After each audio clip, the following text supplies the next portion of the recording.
ఏదేమైనా కూడా వైద్య విద్యను అభ్యసించి ఒక నర్సింగ్ హోమ్ పెట్టుకుని స్థానికులు కావాలని రాజశేఖర రెడ్డి గారి పిలుపు మేరకు మీరు రాజకీయాల్లోకి వచ్చారు.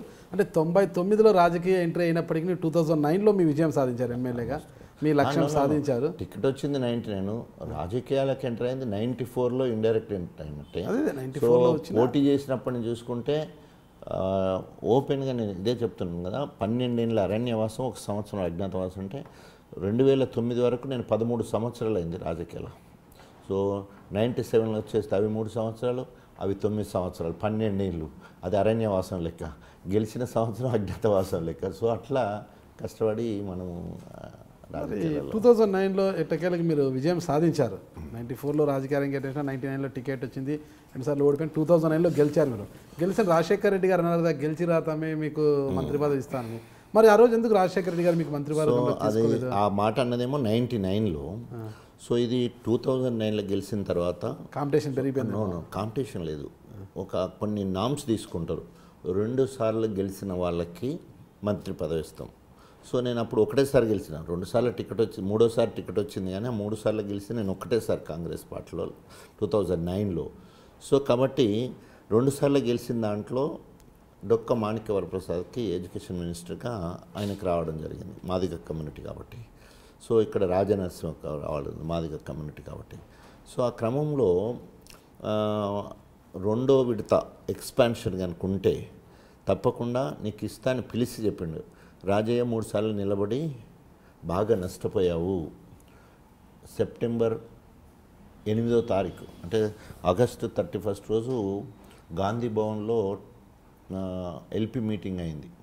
సో మనకు ప్రజలు సరైన మార్కులు వేయలేదు, మనం చాలా పనులు చెప్పినాం, కార్యకర్తలు పని సరిగా చేయలేదు, కాబట్టి రచ్చబండ కార్యక్రమం ఏర్పాటు చేసుకొని ప్రజల్లోకి వెళ్దాం అని చెప్పి మేము అసెంబ్లీ నుంచి వెళ్ళి గాంధీ భవన్కి వెళ్ళే క్రమంలో నాతో మాట్లాడి, రాజయ్య నష్టపోయినావు, నేను 8వ తారీఖు అట్లరా నీకు ఒక ప్యాకేజ్ ఇస్తా, పని ఇస్తా, ఈ పని ముందు కానీ తర్వాత ఎక్స్పాన్షన్ వచ్చినప్పుడు ఎంత గొప్ప నాయకుడు అంటే అంత కన్సర్న్ అని నేను మొన్న కదా, అంత కన్సర్న్ పిలిచి మాట్లాడేంత గొప్పతనం.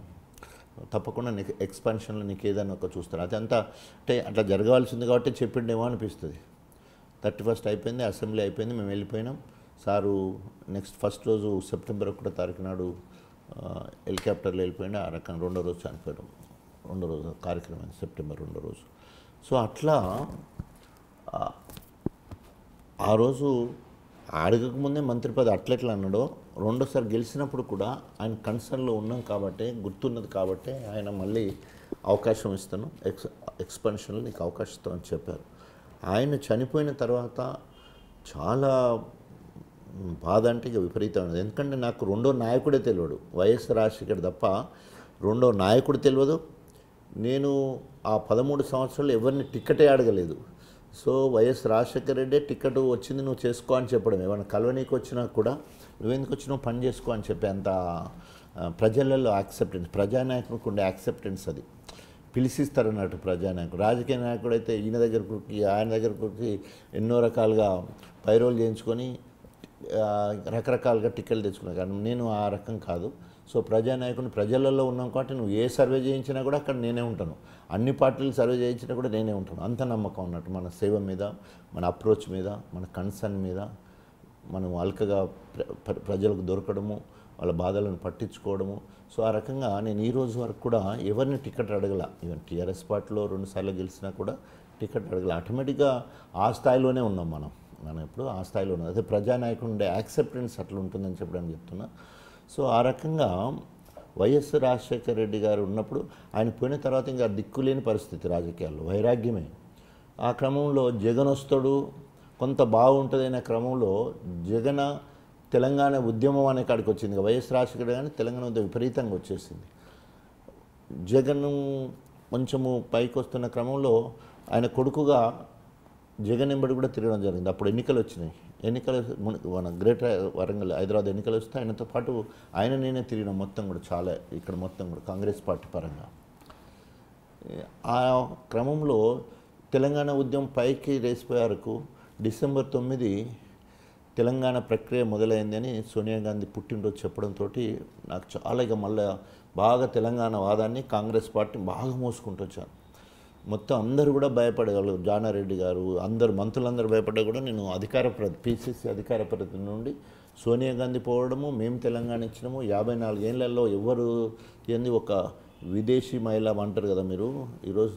అప్పుడు ప్రపంచంలో 3వ శక్తివంతమైన నాయకురాలు సోనియా గాంధీ గారు తెలంగాణ ఇస్తానని ప్రకటించిందని చెప్పేసి బాగా మాట్లాడింది.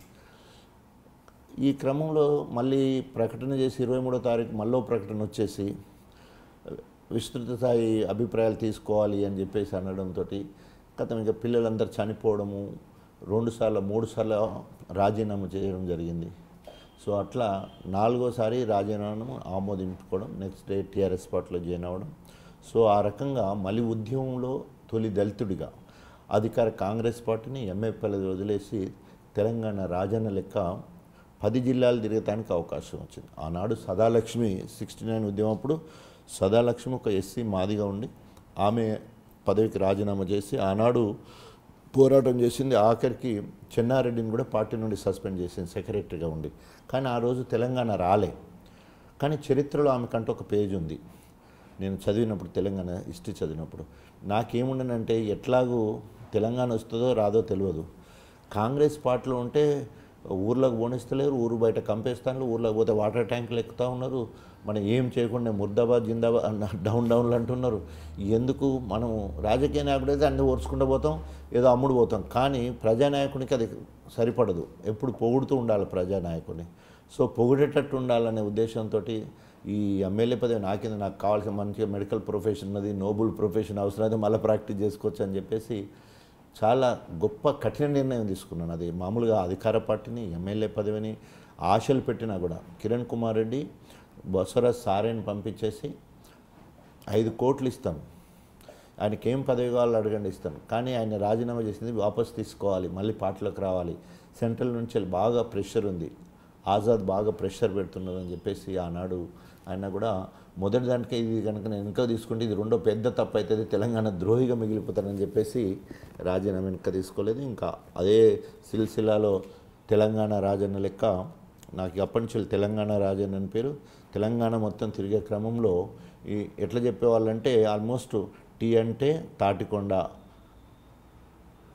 ఆర్ అంటే రాజయ్య, ఎస్ అంటే స్టేషన్ గన్పూర్.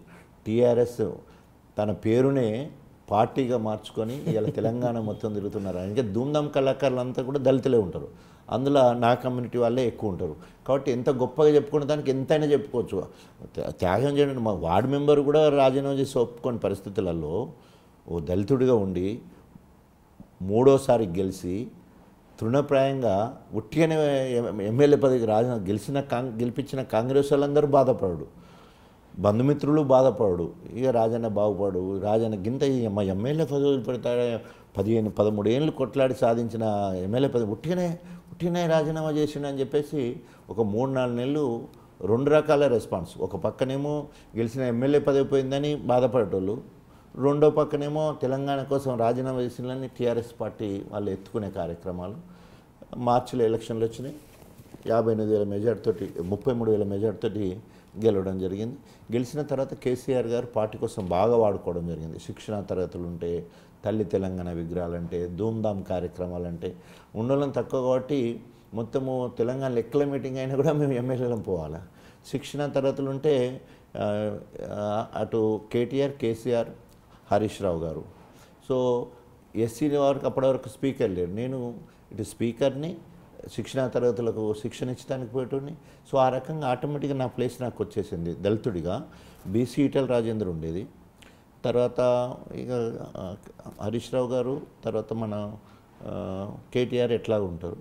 ఎస్సీలలో ఎవరు స్పీకర్ లేరు, ఆ స్థాయికి ఎదిగిన వాళ్ళు లేరు ఎడ్యుకేషన్ పరంగా. కానీ తర్వాత నేను ఒక మంచి కాన్సెప్ట్ తోటి అధికార కాంగ్రెస్ పార్టీని వదిలిపెట్టి వచ్చినా కాబట్టి ఎక్కడ పోయినా కూడా ఓ అంటే ఓ అన్నట్టు ఉండేది చాలా. ఎందుకంటే వాళ్ళు రాజీనామా చేసి రావాలన్నారే, నేను రాజీనామా చేసి వచ్చిన అందులో దళితుడిని కాబట్టి ఎక్కడ మీటింగ్ సక్సెస్ కావాలంటే దళితులు నెంబర్ ఉంటారు, పాటలు పాడేటోళ్ళు వాళ్ళే ఉంటారు, ఎగిరేటోళ్ళు దొరికేటోళ్ళు వాళ్ళే ఉంటారు, జిందాబాదులు కొట్టేటోళ్ళు వాళ్ళే ఉంటారు. కాబట్టి అంతే ఇవన్నీ చేస్తారు, అన్ని రకాలుగా నన్ను బాగా హైలైట్ చేసే కార్యక్రమాలు